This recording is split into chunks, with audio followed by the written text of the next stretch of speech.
Saudara-saudariku yang dikasihi dan mengasihi Tuhan Yesus, pada hari ini Rabu, tanggal 25 Agustus 2021, hari biasa pekan ke-21, menu sabda kita dari Injil Suci menurut Matius, bab 23 ayat 27 sampai 32. Mari kita dengarkan sabdanya, kita siapkan hati kita. Sekali peristiwa, Tuhan Yesus bersabda kepada ahli-ahli Taurat dan orang-orang Farisi, "Celakalah kamu, hai ahli-ahli Taurat dan orang-orang Farisi, hai kamu orang-orang munafik, sebab kamu sama seperti kuburan yang dilapur putih, yang sebelah luarnya memang tampak bersih, tetapi yang sebelah dalamnya penuh tulang belulang dan berbagai jenis kotoran. Demikian jugalah kamu, di sebelah luar kamu tampaknya benar di mata Tuhan, tetapi di sebelah dalam kamu penuh kemunafikan dan kedurjanaan. Celakalah kamu, hai ahli-ahli Taurat dan orang-orang Farisi, hai kamu orang-orang munafik, sebab kamu membangun makam nabi-nabi dan memperindah tugu orang-orang saleh, dan berkata, jika kami hidup di zaman nenek moyang kita, tentulah kami tidak ikut dengan mereka dalam pembunuhan nabi-nabi itu. Tetapi dengan demikian kamu bersaksi terhadap dirimu sendiri bahwa kamu adalah keturunan pembunuh-pembunuh nabi itu. Jadi penuhilah juga takaran nenek moyangmu." Demikianlah sabda Tuhan. Terpujilah Kristus. Saudara-saudariku yang terberkati dimanapun Anda berada, Paus kita, Paus Fransiskus, dalam kesempatan Hari Komunikasi Sosial Sedunia yang ke-53 2 tahun lalu, tahun 2019, pada bulan Januari, dalam kesempatan pesta Santo Franciscus de Sales, mengatakan demikian: gereja adalah sebuah jejaring yang diteguhkan bersama melalui Ekaristi, di mana persatuan tidak didasarkan pada laik, tapi dilandasi oleh kebenaran iman dan pernyataan. Amin. Dunia kita, dunia gadget dengan segala kecanggihan dan perkembangan di dalamnya, yang selalu sebegitu mengandalkan pentingnya citra dan penampilan seseorang atau barang tertentu.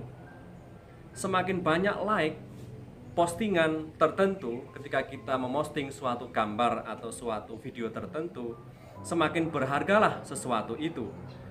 Banyak orang lalu berlomba-lomba untuk tampil baik dan menunjukkan seolah-olah baik di layar platform media sosial kita, media sosial Anda. Tuhan Yesus hari ini ternyata lebih menyoroti kenyataan real, kondisi batin, daripada citra sosial yang hendak kita tampilkan di, misalnya di media sosial yang kita miliki.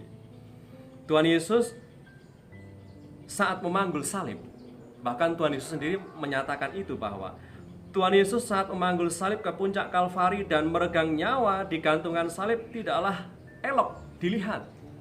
Bahkan banyak orang membuang muka ketika Yesus disalib, tidak menarik untuk dilihat lagi. Banyak orang membuang muka darinya. Akan tetapi, apa yang terjadi pada Tuhan kala itu ketika ia memanggul salib, ketika ia meregang nyawa di gantungan salib, sebenarnya ia berkorban untuk kita. Ia mengungkapkan cintanya yang total, cintanya yang tulus untuk kita, di mana cinta Tuhan itu bukan editan. Cinta Tuhan itu sungguh-sungguh tulus, sungguh-sungguh asli. Supaya apa? Supaya Anda dan kita semua terselamatkan oleh karena kurbannya di salib. Maka saudara-saudariku yang terberkati, ahli-ahli Taurat dan orang-orang Farisi ini tadi dikisahkan mencitrakan,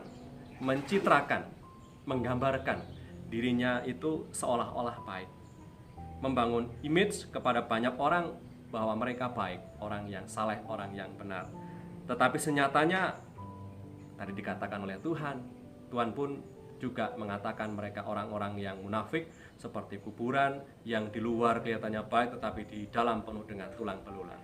Kata-kata Tuhan sangat keras kepada mereka. Maka Tuhan Yesus dalam kesempatan ini, oleh karena sabdanya yang ditujukan secara keras kepada ahli Taurat dan orang-orang Farisi, mengajak Anda dan saya untuk menjadi pribadi yang utuh. Bukan tampaknya baik atau seolah-olah baik, tetapi memang sungguh-sungguh baik pada kesungguhannya. Seperti Santo Paulus katakan bahwa tubuh kita adalah bait Roh Kudus. Jika tubuh kita adalah bait Roh Kudus, maka senyatanya yang kita lakukan dan kerjakan tentunya menjadi cerminan dari Roh Kudus yang tinggal di dalam tiap kita.